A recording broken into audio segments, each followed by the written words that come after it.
Yeah. Wow. Ba. Yeah. Yeah.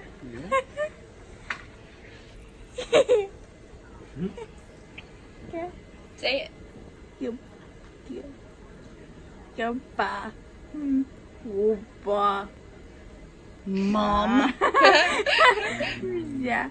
Ba. Ba. Papa? No, she's saying Bobby or Mom. Ba. Ba. Ba. Ba. And Bobby? Yeah. Yeah. Bobby. Yeah. Bobby. That's good.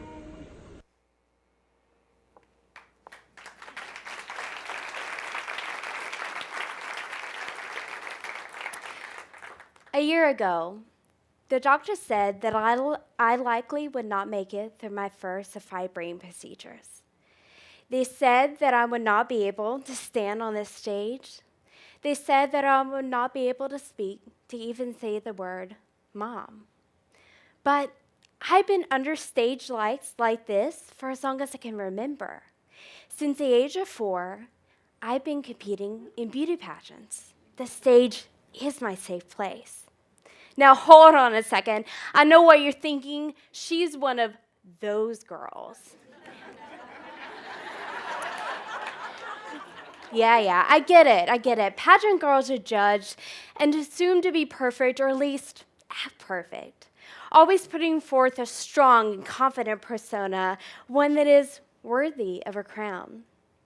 As a pageant title holder, my favorite part was being a voice for those who had no voice, or at least whose voices were never heard. Little did I know that one day I would be left without a voice of my own, completely dependent upon the voice of others.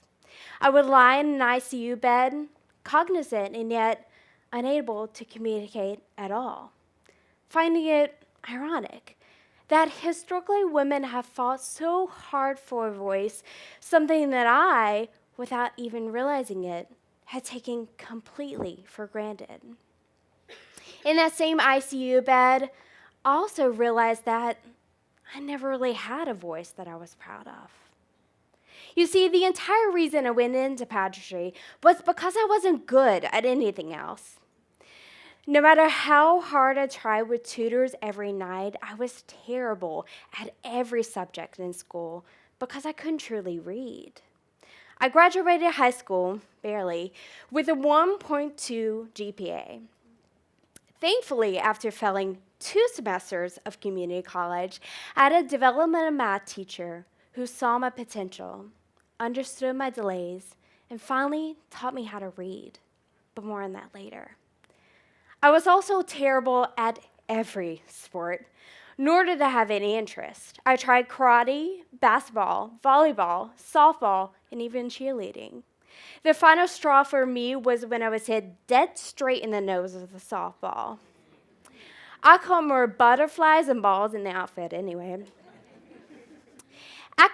Academics and sports define your childhood in America, and I didn't have either. I often felt like such a loser for my weaknesses, as I didn't have a place to win or to call my own until pageantry. I loved being on stage. I could wear a beautiful gown and I could be whoever I wanted to be for 5 minutes, and there was no one to judge my ability to read or to fit in. And what little girl doesn't love a crown, right? As a contestant, I was innocently taught to compare everything about myself to everything about another contestant. After all, there can only be one winner. So many times I heard if you were just a little bit taller or a little bit smaller, or if you had blue eyes or blonde hair, then you would have won. I'll never forget the day at 5 years old, I was told if I just get a bit of liposuction on both sides of my belly button, then I'd do better in swimsuit competition. I had all the crowns, but all of this negative talk took its toll. I developed body dysmorphic disorder, and I was barely able to look at myself in the mirror. I would never wear shorts, and I couldn't put on a swimsuit without bursting into tears. My biggest fear was summertime. One, because of the clothing, and two, just because I really hate to sweat.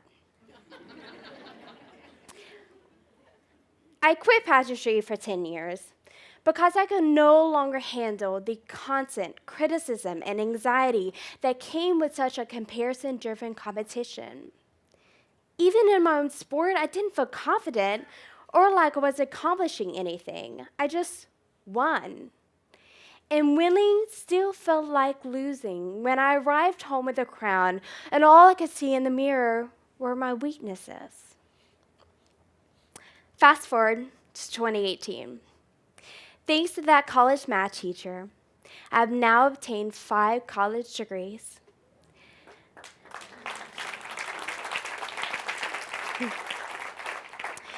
I am a proud advocate, social worker, community volunteer, and wife. And I, for some reason, decided to compete in one last pageant. And I won my dream title of Mrs. Ohio.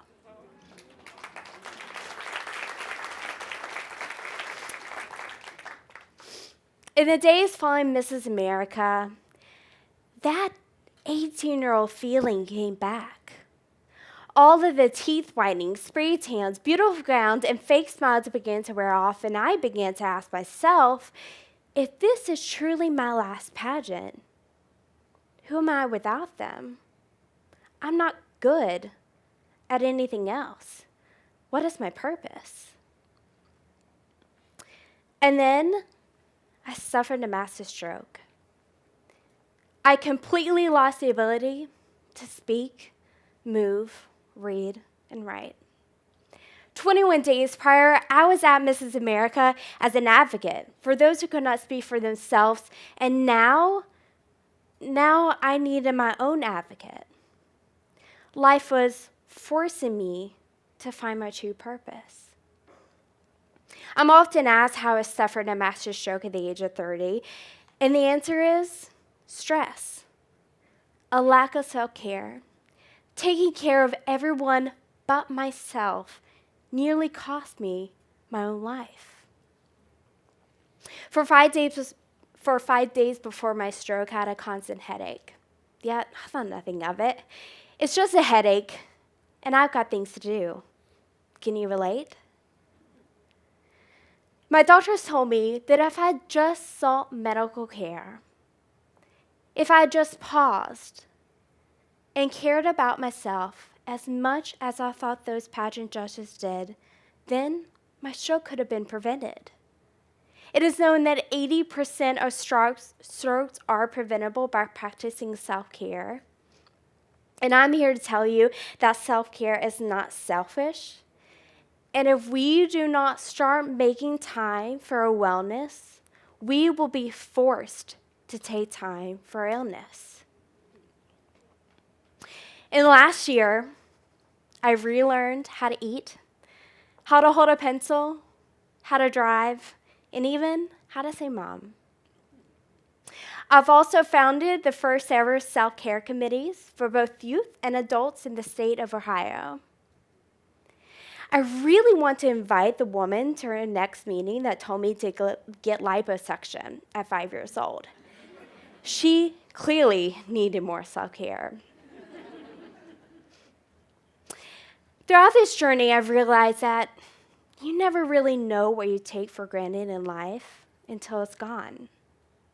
What you stress over, the ability to brush your own teeth, or even to tell someone that you're scared, that perspective is everything. And the ability to practice gratitude is indeed the highest form of self-care. And it's funny how gratitude works, isn't it? I had the best ICU team. And I remember one day, it was a big day. I was so excited. I had finally passed my chewing and swallowing tests, and this girl could eat real food. While in a brain procedure, my husband had ordered food for me. I was rolled back into my room post-surgery, and I saw my nurse walk into the room. She propped me up and set a tray down in front of me. Because my hands still did not move, she had to feed me. I'll never forget the moment that she took the lid off of the tray, and I saw the most beautiful bowl of. That's right. That's right, hospital mac and cheese. My favorite food. I've never seen anything more beautiful in my entire life. Naturally, I burst into tears. And when I looked up, I noticed that my nurse was crying, and my husband was as well. A trio of adults sobbing over a bowl of mac and cheese. You should have been there. But it wasn't about the noodles. It was about finally, after weeks of trying, I felt understood. And I was overwhelmed with gratitude. And then it hit me. The moment that I could tell someone that I was scared, the world felt like a warmer place, and I was grateful. In therapy, I finally learned how to rewrite my name for the first time, and it was super messy, and I could barely even read it. But I was grateful. And then the moment that I could stand up on my own to brush my teeth all by myself, seeing my reflection in the mirror that I once hated and was so ungrateful for, I now found myself overwhelmed with gratitude. All of these little moments that I had taken for granted now meant the world to me. And I realized beauty is not about receiving a crown. It's about being seen, heard, understood, and valued for who you truly are, weaknesses and all. There is so much beauty and gratitude. On the outside, I'm still the same girl. I still argue with my image in the mirror. I still take longer than you to read a book.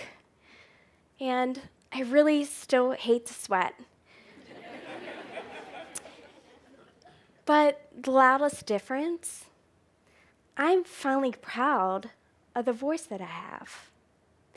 And it doesn't sound like the one that I had at age 5 or even at age 30.